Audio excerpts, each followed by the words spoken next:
नमस्कार, लाइव खबर अब तक के इस अंक में आपका स्वागत है। मैं हूं आपके साथ चिपवन शर्मा। इस बुलेटिन की शुरुआत करने से पहले आइए नजर डालते हैं अभी तक की कुछ प्रमुख सुर्खियों पर। शोपियान में आईईडी बरामद, बम निरोधक दस्ते ने की निष्क्रिय।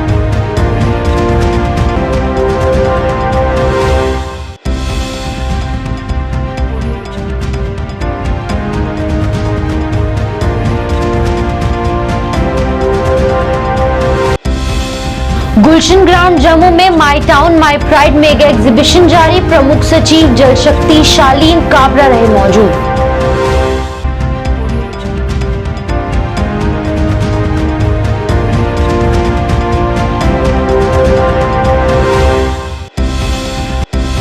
फारूक अब्दुल्ला ने सेना के खिलाफ दिए विवादित बयान पर राष्ट्रीय बजरंग दल का प्रदर्शन। कहा, इस तरह की बयानबाजी नहीं की जाएगी बर्दाश्त।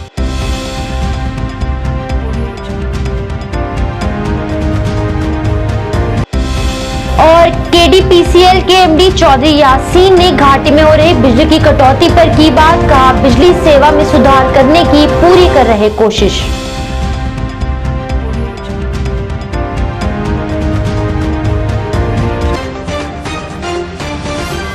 अब समाचार विस्तार से। दक्षिण कश्मीर के जिला शोपियान में इम्प्रोवाइज्ड एक्सप्लोजिव डिवाइस यानी आईईडी बरामद की गई है। जिले के शिरमाल इलाके में इसे बरामद किया गया है। पुलिस और सुरक्षा बल की टीम मौके पर पहुंचे और आईईडी को निष्क्रिय करने के लिए बम निरोधक दस्ते को भी मौके पर बुलाया गया है, जिन्होंने सुरक्षित ढंग से आईईडी को निष्क्रिय कर दिया गया है। अच्छा, मैं हिसाब से ही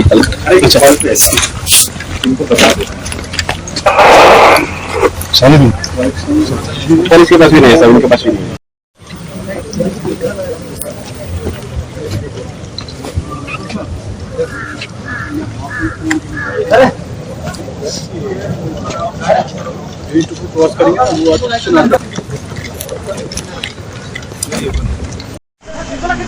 ओके देखा छाप के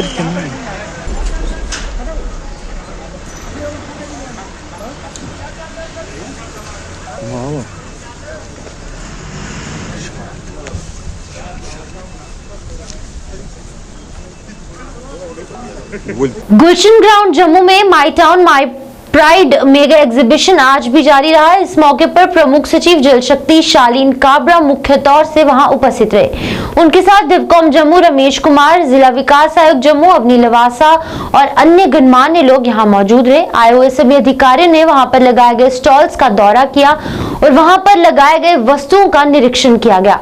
ये स्टॉल्स विभिन्न विभागों द्वारा लोगों के हित के लिए लगाए जाते हैं। इस दौरान लोगों से इस एग्जीबिशन में आने और इसका लाभ लेने की अपील की।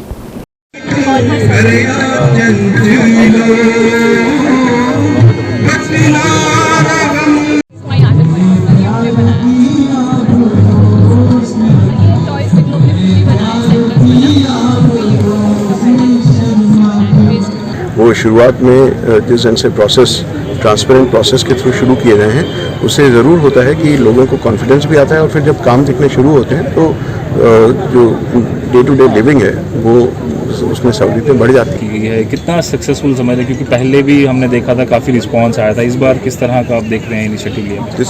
इस बार भी वही देखा जा रहा है कि जिस ढंग से पिछली बार बहुत अच्छा रिस्पॉन्स था, इस बार भी है और लोग बढ़ चढ़ के पार्टिसिपेट कर रहे हैं इसमें। सारे स्टॉल्स पे लोग आ रहे हैं। लोगों को समझ में भी आ रहा है कि किस ढंग से इस particular my town my pride का पूरा बेनिफिट होने से कितना सिर्फ मोटिवेशन क्या है इसके पीछे, या मकसद क्या है? अगर हम बात करें इस इनिशिएटिव की, मकसद शुरुआत तो बात इससे है कि 73rd 74th अमेंडमेंट जो भारत सरकार में बहुत पहले हुए थे, अब वो यहाँ पर फुली इम्प्लीमेंट हो चुके हैं।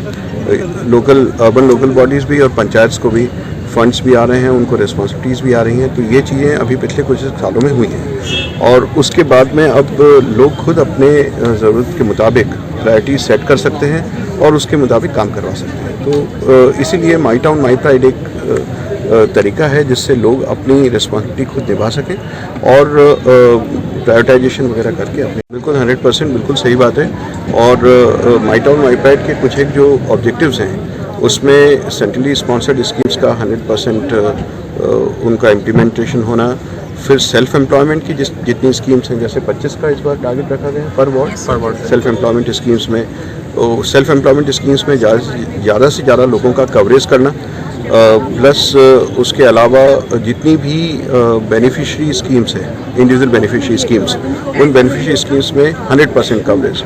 ये इसके अलावा इसी ढंग के और बहुत सारे ऑब्जेक्टिव्स हैं माई टाउन माई प्राइड के। एक ढंग से सभी गवर्नमेंट डिपार्टमेंट्स को भी मौका मिलता है अपने आप के काम को एसेस करने का और उसको नए तरीके से किसी और पूरे जोश व खरोश से उसको करने का, ताकि लोगों की जो ज़रूरत, जो भारत सरकार और यूटी गवर्नमेंट का इंटेंट है, वो लोगों तक पहुंच सके। उसके अलावा एक दो और बातें हैं जो बहुत ज़रूरी हैं, जिसमें ऑनरेबल एलजी साहब ने खास तौर पे जोर दिया है, जैसे वेस्ट डिस्पोजल रिलेटेड मैटर्स हैं, फिर स्लम्स या उनसे मुतलिक जो परेशानियां अगर हैं तो उनको किस ढंग से सही तरीके से रिहेबिलिटेशन करना है, plus traffic congestion that is a major issue in the cities, उसको किस ढंग से हम सब लोग मिल के कोई ना कोई तरीके ढूंढ सकते हैं। These are the various things which are there. Farooq Abdullah के सेना के खिलाफ दिए विवादित बयान पर राष्ट्रीय बजरंग दल द्वारा जम्मू में प्रदर्शन किया गया। प्रदर्शनकारियों ने नारेबाजी कर नाराजगी जताई और इस दौरान प्रदर्शनकारियों ने फारूक अब्दुल्ला का पुतला जताकर फारूक अब्दुल्ला के खिलाफ रोष व्यक्त किया। बजरंग दल के प्रधान राकेश बजरंगी ने इस दौरान कहा कि इस तरह की बयानबाजी को बिल्कुल भी बर्दाश्त नहीं किया जाएगा। उन्होंने फारूक अब्दुल्ला के इस बयान पर अपना रुख स्पष्ट करने की मांग की है। दरअसल फारूक अब्दुल्ला ने कहा है कि जब वो मुख्यमंत्री थे तब सेना ने एक मतदान केंद्र पर कब्जा कर लिया था और लोगों को डोडा में अपने अधिकार का प्रयोग करने की अनुमति नहीं दी थी। ऐसा फिर नहीं दोहराना चाहिए। ऐसी स्थिति के लिए उनकी पूरी तैयारी है। उनके इस बयान पर विवाद खड़ा हो चुका है, जिसको लेकर हमने आपको बताया कि बजरंग दल द्वारा जम्मू में विरोध प्रदर्शन जो है वो देखने को मिला।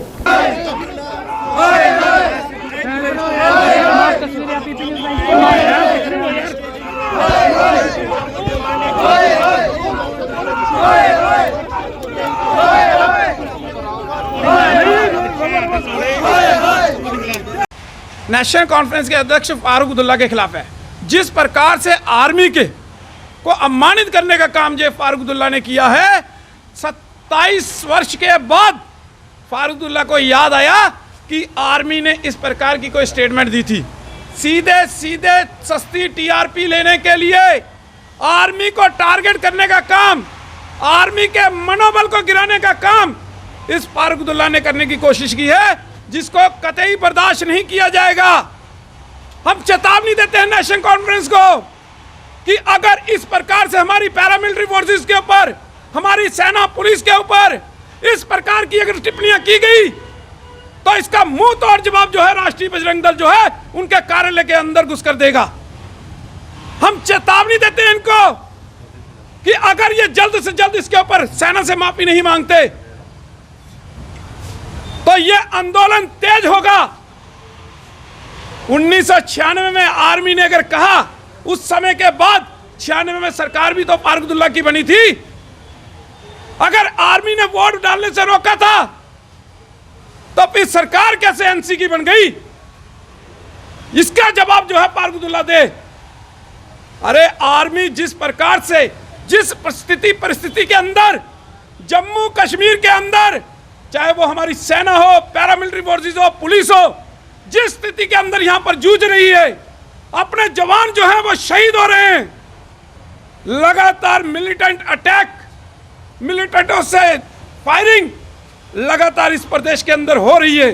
हमारी सेना दिन रात जो है देश की सेवा में जुटी हुई है और उसके ऊपर इस प्रकार की टिप्पणी करके हमारी सेना को विश्व के अंदर बदनाम करने की कोशिश, यह कतई बर्दाश्त नहीं की जाएगी। हम नेशनल कॉन्फ्रेंस की ईंट से ईंट बजा देंगे अगर नेशनल कॉन्फ्रेंस ने जल्द से जल्द इसके ऊपर माफी नहीं मांगी। और हम केंद्र सरकार से भी मांग करते हैं कि केंद्र सरकार फारूक अब्दुल्ला के ऊपर जल्द से जल्द शिकंजा कसे। केपीडीसीएल के एमडी चौधरी यासीन ने घाटी में हो रही बिजली की कटौती पर बात की। कहा कि वो सर्दियों में बिजली सेवा में सुधार करने की पूरी कोशिश कर रहे हैं और जल्द से जल्द वो लोगों की समस्या का समाधान करने की भी कोशिश करेंगे। वहीं इस दौरान उन्होंने लोगों से भी बिजली के अवैध कनेक्शन न लेने और बिजली के उपकरण भी कम मात्रा में उपयोग करने की बात कही है। जी पहले तो मैं ये कहूँगा कि हुकूमत जम्मू कश्मीर महकमा बरकत और KPDCL उस वादे पे अभी भी अमल कर रहे हैं और हमारी जदीद कोशिश है कि किसी भी तरह से इलेक्ट्रिसिटी सिनारियो इम्प्रूव होता रहे। हमें थोड़ा अभी डिस्ट्रेस कर्टेलमेंट की वजह से स्टेबलाइजेशन इश्यूज आ रहे हैं, बट कुछ ही अरसे में वो दुरुस्त किए जाएंगे। ये देखिए electricity scenario through out the country is slightly shaky right now. हमारा थर्मल प्रोडक्शन काफ़ी अफेक्ट हुआ है। इस विंटर्स में हमारा हाइड्रो प्रोडक्शन भी काफ़ी अफेक्टेड है। हमारे अपने लेवल पे लॉसेस भी बहुत ज़्यादा हैं। कंज्यूमर से कलेक्शन भी काफ़ी मिनिमल है। इसके चलते the power purchase is limited. However पिछले साल और उससे पिछले साल के मुताबिक the total amount of power that we are making available is more than previous years और हमारी कोशिश है कि हम जितने एफिशिएंट तरीके से सबको ये डिस्ट्रीब्यूट कर पाए उतना बेहतर होगा। हाउएवर ये तभी बरकरार हम कर पाएंगे अगर कंज्यूमर्स भी जुडिशियस यूज़ करेंगे, क्रूड हीटर्स और क्रूड बॉयलर्स का इस्तेमाल ना करें और इलीगल कनेक्शन हुक कनेक्शन से परहेज करें। जी बिल्कुल, हमने उनको 24 आवर्स के लिए नोटिफाई किया था। यस, कभी कभी डिस्ट्रेस कर्टेलमेंट के चलते उन्हें 2 घंटे के करीब कुछ कट देखना पड़ रहा है, जो कि अगर अवेलेबिलिटी होगी हम पूरा 24/7 सप्लाई कर पाएंगे। श्री माता वैष्णो देवी के मुख्य पुजारी स्वर्गीय अमीर चंद की याद में 5 पेयजल ATM बनाए गए। बता दें कि कटरा वैष्णो देवी में आयुक्त सचिव विज्ञान और औद्योगिकी सौरभ भगत IAS ने स्वर्गीय पुजारी अमीर चंद जी की याद में बनाए हैं। बता दें कि 5 पेयजल ATM का उद्घाटन किया गया और पुजारी के परिवार भी इस दौरान यहां पर उपस्थित थे और उन्होंने भी इस दिन पर मुबारकबाद सभी को दी।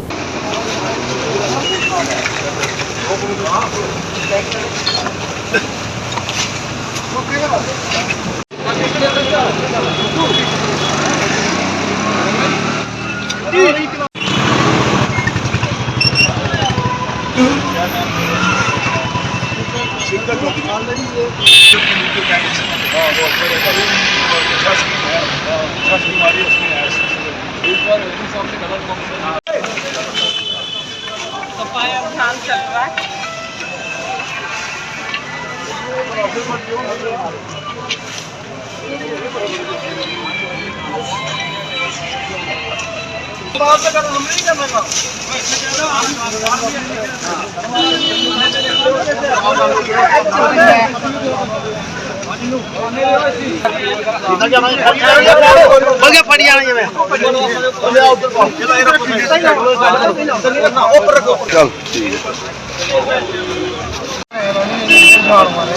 हम उठाते जाते आपके साथ।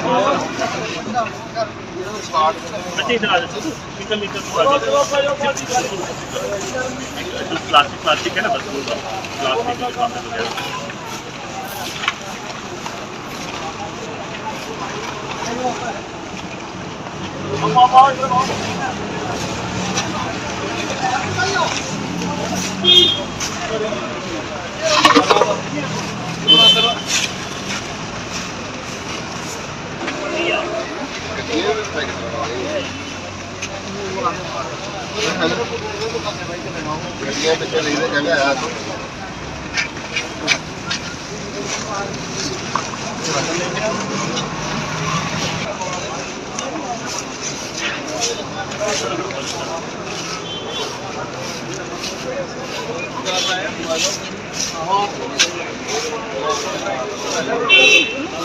जिला पुंछ के मेंढर के गवर्नमेंट प्राइमरी स्कूल मंजेकर पथन 3 में बच्चे खुले आसमान के नीचे अपनी पढ़ाई करने को मजबूर है। हमारे संवाददाता से बात करते हुए स्थानीय लोगों और शिक्षकों ने कहा कि कुछ वर्ष पहले ये स्कूल की इमारत गिर गई थी, जिसके बाद से अभी तक इस मामले में कोई कार्रवाई नहीं की गई। लोगों ने सरकार से इस ओर ध्यान देने और स्कूल के लिए की गई इमारत के निर्माण करवाने की बात की है।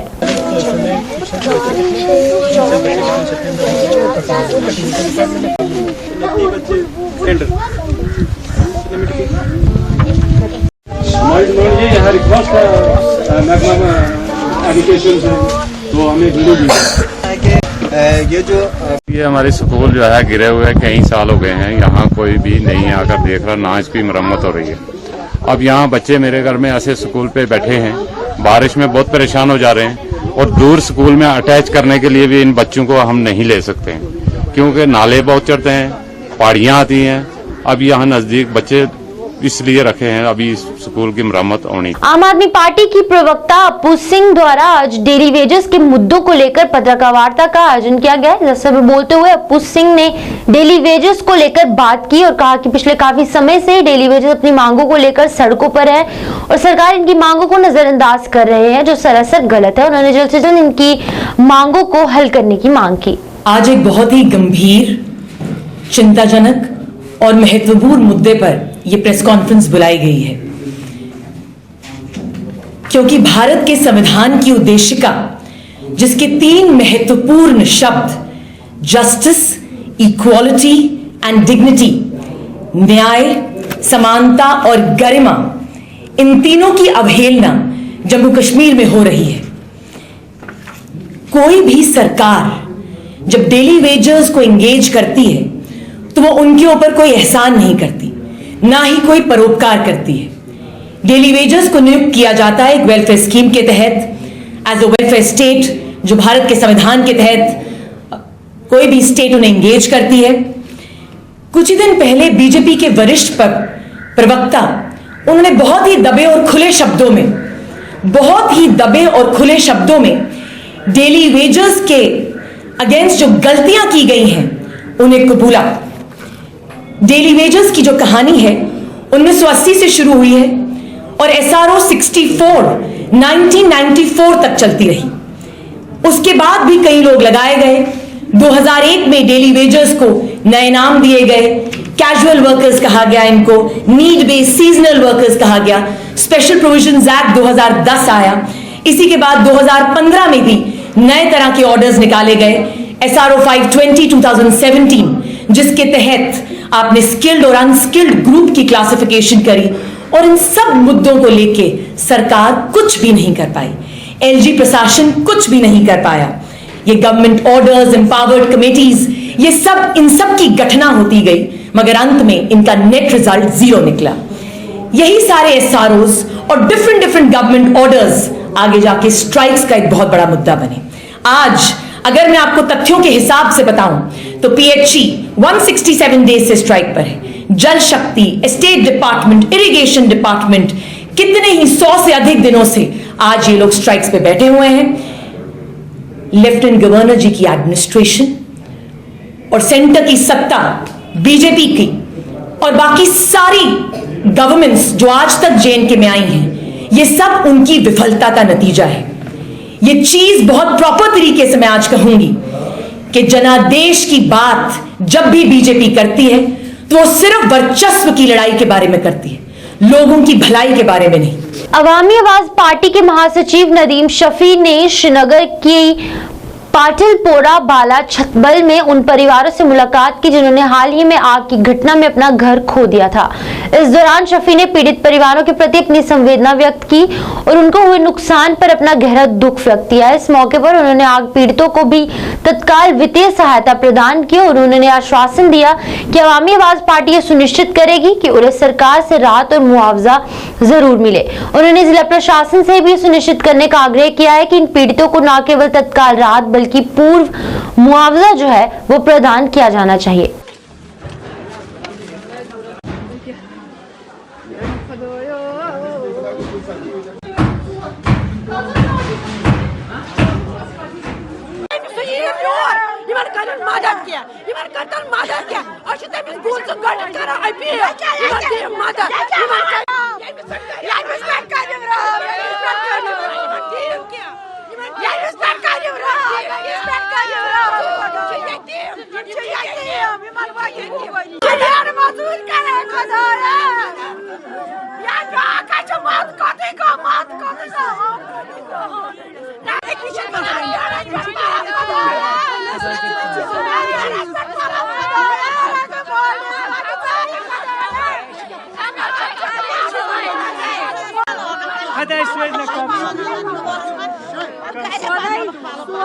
की बात है, हमारी एडमिनिस्ट्रेशन यहाँ पर नहीं आई, शर्म की बात है उनके लिए। देखिए, आज हम एज अ पार्टी यहाँ पर नहीं आए हैं, एज अ इंसानियत यहाँ पे आए हैं। और देखिए, ये जो इधर आप देख सकते हैं कि 4 हाउसेस डैमेज हुए हैं, पूरा डैमेज हो चुके हैं। ना इनको कोई इमीडिएट रिलीफ मिली, ना कोई एडमिनिस्ट्रेशन से कोई बंदा यहाँ पर आया था। ये शर्म की बात है। अगर किसी अमीर के घर में आग लगती है तो 1000 एडमिनिस्ट्रेशन ऑफिसर्स वहाँ पहुँच जाते हैं। ये गरीब के घर में आग लगी और यहाँ पर कोई नहीं आया। यहाँ पर जो भी आता है अपनी सियासत गरमाने आता है, लेकिन हम आज अपनी जो ये हमारी बहन है, आप देखिए इसको बिल्कुल कुछ रहा ही नहीं है, सब कुछ डैमेज हो चुका है इनका। और गवर्नमेंट भी छुप करके बैठी है, ना उन्होंने कोई इमीडिएट रिलीफ दी, ना कुछ उन्होंने इनके लिए किया। हम एलजी सरकार से, एलजी से या एडमिनिस्ट्रेशन से हम ये गुहार कर रहे हैं कि जल्द से जल्द जो इनको इमीडिएट रिलीफ मिलना चाहिए और इनको जो इतना नुकसान हुआ है वो गवर्नमेंट उठाना ही चाहिए। नहीं, हम पहले भी आ चुके थे जनाब, लेकिन हम इस टाइम जो आए हैं, हम जितना हमारी पार्टी से हो बन पड़ा तो हम वो देने आए हैं हम, और उससे इनका कुछ नहीं होगा, ये भी हम बताएं, उससे इनका कुछ नहीं होगा। जितना इनको डैमेज है गवर्नमेंट को उठाना चाहिए, हमारी जो डीसी साहब को आना चाहिए था इधर। हम एलजी से रिक्वेस्ट कर रहे हैं कि जल्द से जल्द यहाँ पर आप डीसी को भेजें और जितनी भी हेल्प हो सके इनको वो करे, और हमारी पार्टी जितनी भी हेल्प कर सकती है वो इनके लिए करे। आज जिला डोडा के government girls higher secondary school Bhaderwah में मास्टर ट्रेनर राकेश श्वान की अध्यक्षता में कार्यक्रम आयोजित किया गया, जिसमें इस जिले के इश्यूज पर, जेंडर इश्यूज खासकर इन पर बात की गई और कैसे इसमें समानता बरती जाए इसके बारे में बताया गया। कार्यक्रम में कई छात्रों ने भाग लिया, ये देखते हैं। आपकी बच्ची की शादी कर दी, आज वो मां बनी है और हमने बहुत कोशिश की उनको समझाने की, लेकिन उनके पेरेंट्स से नहीं माना। ये भेदभाव तो बहुत कम है, ऐसा नहीं है कि नहीं बना रहे, लेकिन कुछ एरियाज हैं, कुछ ऐसे जगह हैं जहाँ पर ये भेदभाव जो है वो अभी भी चल रहे हैं। लेकिन ऐसा देखा जाए तो, और कुछ फैमिलीज मैंने देखी हैं, एजुकेटेड फैमिलीज है, वो चाहते हैं कि हमारे बच्चे जो है वो कुछ बने, किसी काबिल बने, सोसाइटी में अपना नाम कमाए। कुछ ही पेरेंट्स ऐसे हैं, लेकिन अगर आप जाओगे दूर दराज एरियाज में भी देखोगे तो वहाँ क्या है, एजुकेशन जो है बच्चों को काफी दबा दिया जाता है, गर्ल्स एजुकेशन की। ठीक है, तो वो कहते बस 12। अब क्या एग्जांपल दूं, मेरे स्कूल में मैं सत्येंद्र में 8th क्लास की बच्ची थी, मुझे आज भी बड़ा अफसोस होता है, रोना आता है, उस पर तरस आता है। और बच्चे भी और ये स्टाफ जितने भी हैं यहाँ पे, ये सुबह से यहाँ पर बना रहा, तो हम एज पर मतलब रूटीन जो हमारा वर्क है गर्ल्स एजुकेशन जेंडर इश्यूज़, जो हम in addition to our duties कर रहे हैं यहाँ। तो आज यहाँ पर अलका शर्मा मैम हैं, आसमा परवेज जी हैं, ये जितना भी रश्मि मैम हैं, तो हाँ शिवपादा मैम हैं, अपने डिस्ट्रिक्ट कोऑर्डिनेटर सजाद साहब हैं, अपने जोनल कोऑर्डिनेटर भाला से ओमकार साहब हैं। सबके एफर्ट से आज यहाँ पर girls high secondary school Bhaderwah में इन लोगों ने ये प्रोग्राम यहाँ पर ऑर्गेनाइज किया। बड़ा अच्छा रहा यहाँ, जहाँ हमारा एक मकसद रहता है कि थ्रू इस एजुकेशन के ज़रिए समाज में इक्विटी, डाइवर्सिटी, इंक्लूसिविटी लाना, तो वही टॉपिक्स हमारे यहाँ पर रहे और बच्चों ने बड़े अच्छे तरीके से यहाँ पर पेशेंटली सुना। और लगा कि क्योंकि ये गर्ल्स हाई सेकेंडरी स्कूल ही था, गर्ल्स के लिए था, तो लगा कि आज हमारा एम जो है तो यहाँ पर पूरा हुआ। तो इसी पर्पज से हम लोग यहाँ पर एकत्रित हुए थे आज लोग। जिला बारामूला के पट्टन में भी आज माई टाउन माई प्राइड के तहत एक कार्यक्रम आयोजित किया गया, जिसमें काफी आला अधिकारी मौजूद है, जिन्होंने लोगों की समस्याओं को सुना और उन्हें हल करने का आश्वासन दिया। इसमें वैरायटी है, लेकिन अभी बटन मशरूम पे ही काम फोकस कर रहे हैं। इसमें क्रॉप जल्दी आ जाता है। पिछले 2.5 साल में मैंने आज पहली बार सुना है कि आपकी फिशरीज डिपार्टमेंट की है। ठीक है, that shows your presence. PM किसान सर, इसमें मैं इंट्रोड्यूस करना चाहूँगा सर, एक्चुअली जो एडी फूड बारामूला है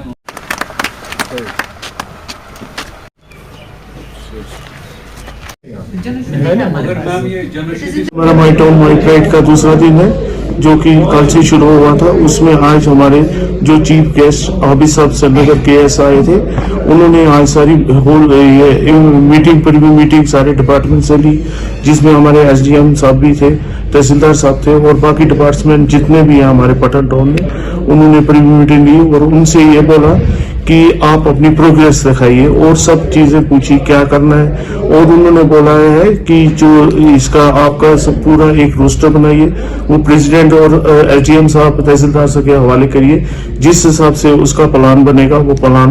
लाइव वायर खबर अब तक के इस अंक में फिलहाल इतना ही। कल्याण लेकर फिर होंगे हाजिर, तब तक के लिए मुझे और मेरी पूरी टीम को दीजिए इजाजत। आप देखते रहिए लाइव वायर न्यूज। नमस्कार।